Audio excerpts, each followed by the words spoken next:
공시가격이 실거래가보다 높아질 수도 있을 것 같습니다 라고 2년 만에 실토한 국토부에 대해서 매일경제가 단독 취재를 했습니다. 매일경제 맞죠? 네, 매일경제고요. 2022년 10월 6일자 그러니까 지금 라이브 하고 있는 그 날짜네요. 뭐 이게 도대체 무슨 소리냐 설명을 드리도록 하죠. 2년 전에 그러니까 2020년 11월 달에 그 당시 이제 문재인 정부였었죠. 그 전 정부에서 국토부 주관으로 공시가격 현실화율 로드맵이라는 걸 발표를 합니다. 그래서 모든 공동주택, 단독주택이 2030년 혹은 2035년이 되면은 시세의 90%로 그냥 통일을 시켜버리는 거죠. 그래서 시가가 예를 들어서 10억이다. 그러면은 어떤 아파트든지 어떤 집이든지 장기적으로는 90%인 9억으로 그냥 공시가격을 일괄적으로 맞춘다는 거죠. 그게 이제 공시가격 현실화율 로드맵이거든요. 자, 그러면 두 가지 문제점이 있어요.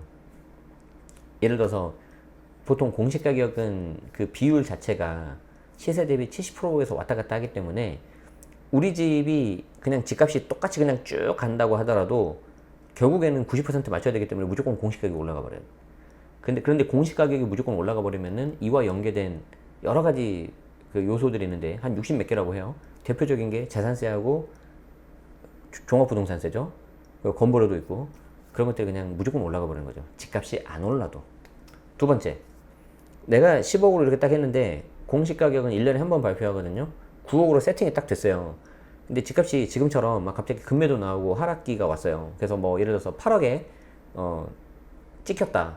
20% 하락했다. 지금 뭐 20% 30%막 나오잖아요. 그래도 공시가격에 기반한 보유세는 9억으로 가야 돼. 1년 동안은.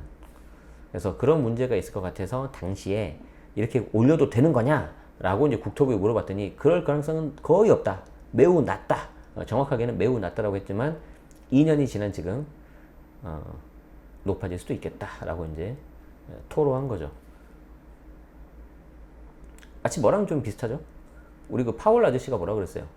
요즘에 파월 아저씨 자주 나오는데 그 미 연준 파월 아저씨가 뭐라 그랬냐면 급격한 금리를 올려도 미국 경기가 침체로 빠져들 가능성은 낮다라고 했죠. 그래가지고 이제 자이언트 스텝을 딱 밟았죠. 근데 그러고 나서 하루 이틀 만인가 뭐라 그랬어요? 미국 경기가 침체될 가능성도 분명히 있다. 아 정말 그러면 안 되는데. 그래서 이제 뭐라 그랬어요? 네, 주식하기 힘든 달 파월. 아 되게 좋아하시더라고요 여러분들이. 이런 거 좋아하나 봐요. 몰랐어요. 자 어쨌든 봅시다. 방금 제가 말씀드렸던 내용이 여기 이제 기사 내용입니다. 집값이 급격히 하락할 경우 공시가가 실거래가보다 높아질 가능성이 있다는 것을 그러니까 이제 토로했다라는 거죠. 6일 국민의힘 유경준 의원이 국토부로부터 제출받은 자료에 의하면 공시가격 현실화 계획으로 인해서 공시가격과 시세 역전 현상이 나타난 것으로 확인했다.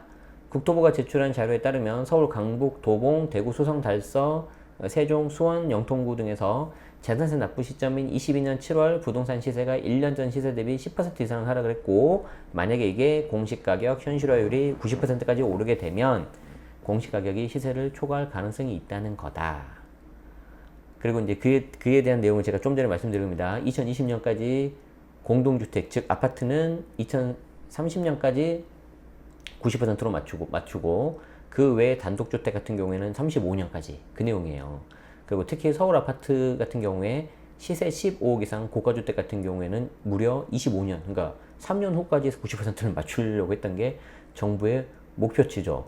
그래서 이 두 가지 측면에서 전문가들의 비판을 받았다는 거예요. 먼저 공시가를 시세의 90%까지 높일 경우에 만약에 집값이 빠르게 하락하면 시세보다 높은 공시가를 기준으로 세금을 내야 되는 억울한 상황이 발생하는데 그럴 가능성이 없냐라는 기자들의 질문에 여기 나오죠.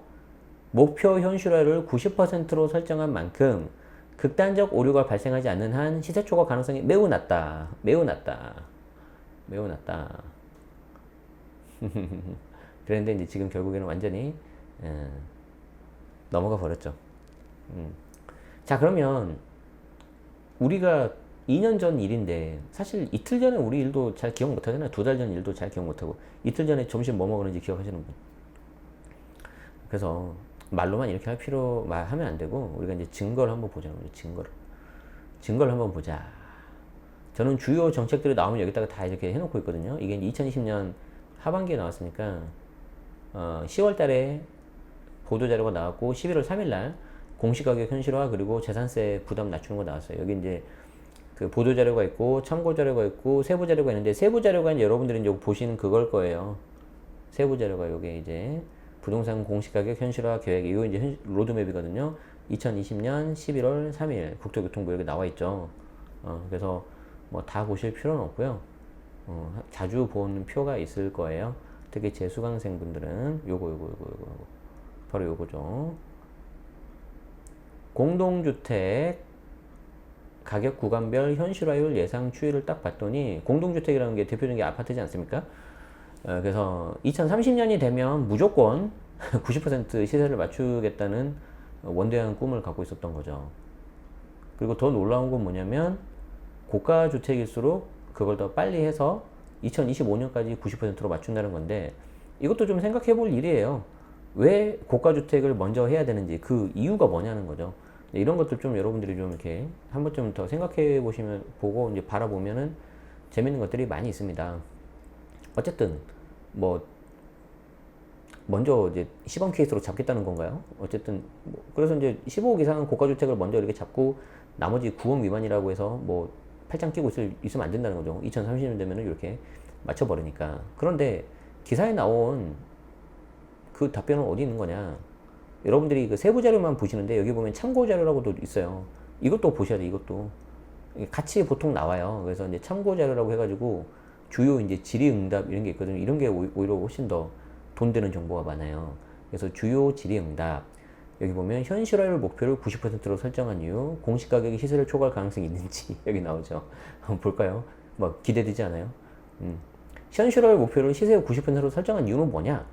부동산의 적정 가격을 공시하기 위해서 시세의 100%를 반영할 필요가 있지만 시세 산정 시 발생할 수 있는 오차를 고려했다. 그러니까 무슨 말이냐면 이 부동산의 적정 가격을 공시해야 되고 정부에서 이제 공식적으로 발표하는 가격이니까 원래는 시세대로 가는 게 맞다라는 거죠. 그런데 그 이제 하다 보면 오류가 있을 수 있기 때문에 그 오류 같은 거를 줄이기 위해서 그런 걸 고려해서 90% 정도면은 버퍼가 이제 10% 포인트가 있는 거니까 충분하다. 그래서 시세 산정의 통상적 오차 범위가 5%이니까 넉넉하게 10%로 하면은 이거마저도 이제 보수적으로 자기들은 잡았다는 거예요, 지금. 그러니까 2030년까지 모든 아파트를 90%로 맞춘다는 것도 보수적으로 잡은 거니까 원래 100% 하려다가 90%로 잡았으니까 이해해라. 약간 그런 거예요. 그래서 3번 질문이 이거죠. 그러면 공시가격이 시세를 초과할 가능성은 없냐? 이게 아까 기사에 나온 그거잖아요. 자, 목표 현실화율을 90%로 설정했기 때문에 극단적 오류가 발생하지 않는 한 시세 초과 가능성은 매우 낮다. 매우 낮다. 매우 낮다 했는데 이로부터 2년이 지난 지금 엄밀히 말씀드리면 2년도 안 됐죠. 결국 국토부가 어떻게 실토를 했습니까? 높아질 수도 있을 것 같다. 그래도 우리 파월 아저씨보단 낫네. 그분은 한 이틀 만인가 이렇게 말했으니까. 그쵸?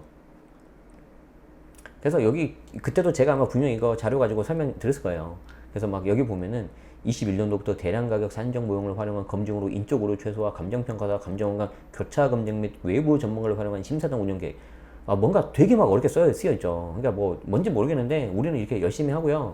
오류가 날 가능성이 없어요. 전문가 집단이에요. 그러니까 가만히 계세요. 약간 그런 거죠. 근데 막상 딱 봤더니 미안하다. 이렇게 된 거죠. 어쨌든 좀 지금이라도 좀 이렇게 바로 잡힌다면 괜찮겠죠. 자, 두 번째 비판이 뭐냐면 2020년 당시 현실화율이 75%를 넘은 시세 15억 이상 고가 아파트의 경우에는 90% 달성 시점을 2025년으로 정했는데 현실화율이 55%의 수준에 불과한 9억 미만 아파트는 30년까지 했기 때문에 고가 아파트 보유자에 대한 부담은 확 높였다. 이게 두 번째 비판이라는 거죠. 아까 제가 말씀드렸잖아요. 그 근거가 뭐냐는 거죠. 예를 들어서 이렇게 생각해 볼까요? 뭐 비유가 물론 맞는지 모르겠지만 예를 들어서 우리가 이제 선생님이 지금은 안 그러는데 우리 어렸을 때 생각해봐요. 선생님이 애들 떠들면은 그 중에 시범 케이스로 된 애들 한두 명 찍죠. 전부 다 못하니까. 뭐 주로 이제 반장, 부반장 아니면 그 중에 제일 좀 말썽 잘 피우는 애 아니면 제일 좀 싸움 잘할 것 같은 애 하고 소위 말해서 시범 케이스로 막 체벌을 하죠. 군대도 그렇고. 약간 그런 느낌 아니에요? 근데 맞으면서 걔네들 기분이 어땠을까? 내가 싸움을 잘하니까 나 먼저 맞아서 어떤 타의 모범이 돼야지 그런 생각을 할까요? 절대 그런 거 없어요. 더 화가 나죠. 왜 저 선생님은 나를 먼저 때릴까? 똑같지 않습니까? 시세 15억 이상 고가 아파트 갖고 있는 게 무슨 죄예요 지금? 왜 저기서부터 먼저 때리냐는 거지. 자, 이에 대해서 국토부가 도달 기간을 동일하게 하면 중저가 주택의 현실화 재고폭이 과다해지는 문제를 고려했다. 그러니까 이제 중저가 주택을 똑같이 이렇게 맞추다 보면 나중에 한꺼번에 더 올라가니까 했다는데 좀 이게 여기에 대해서 이제 어떤 비판이 나왔었냐면 아니 그러면 중저가는 그렇게 신경 쓰면서 왜 고가 주택은 신경을 안 썼냐 그거에 대해서 비판을 받을 수 있다는 거죠. 똑같은 국민이잖아요. 똑같은 납세자고. 그리고 그 똑같은 세금으로 세비라든가 급여를 받아가시면 좀 더 그래야 되지 않을까 좀 생각합니다. 그래서 이게 아까 말씀드린 거를 좀 그래프로 표현하자면 이거예요.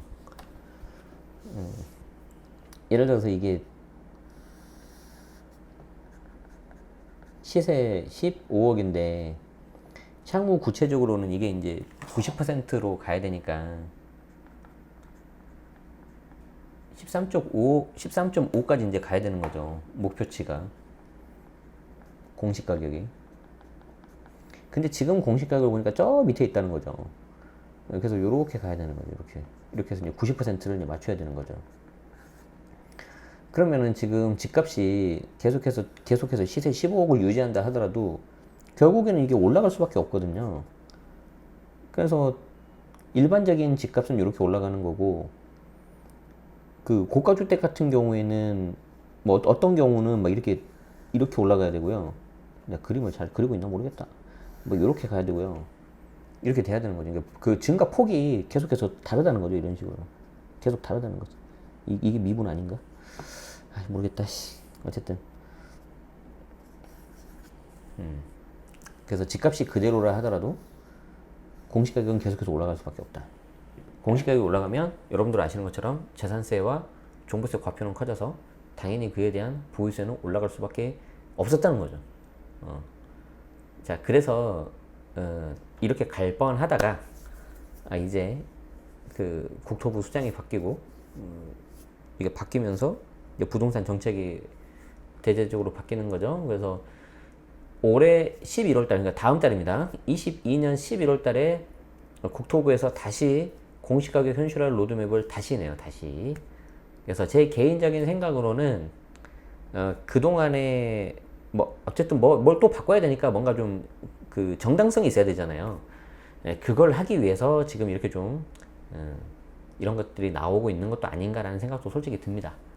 갑자기 뚝 바꾸면은 좀 뭔가 그렇잖아요. 근데 이미 이거는 갑자기 바꾸는 게 아니라 그 전에 6월달 그리고 8월달 그때 대책 나왔을 때 계속해서 정부에서 했던 말이에요. 그래서 이 현실화 로드맵도 공시가격적인 것도 바꾸겠다.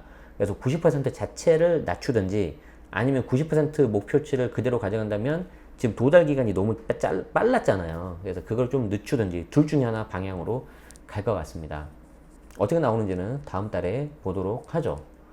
그래서 이 부분이 생각보다 여러 군데에 영향을 미칩니다. 그래서 여러분들은 조금 어떤 생각으로 좀 시간도 내고 제 영상을 보시기 때문에 어떤 부분을 좀 고려해 주시면 좋겠냐면은 이걸 보면서 그냥 막연하게 그냥 흘려보내지 마시고 저 공시가격 하나 자체가 이게 여러 군데로 가니까 영향을 많이 미치니까 우리 생활에 생각보다 많은 영향을 미칠 수 있겠구나 라는 걸 보면서 어떤 식으로 영향을 미칠지 여러분들만의 가설을 세워보시면서 시장을 바라보시는 게 좋습니다. 그래서 이어지는 기사는 요거예요.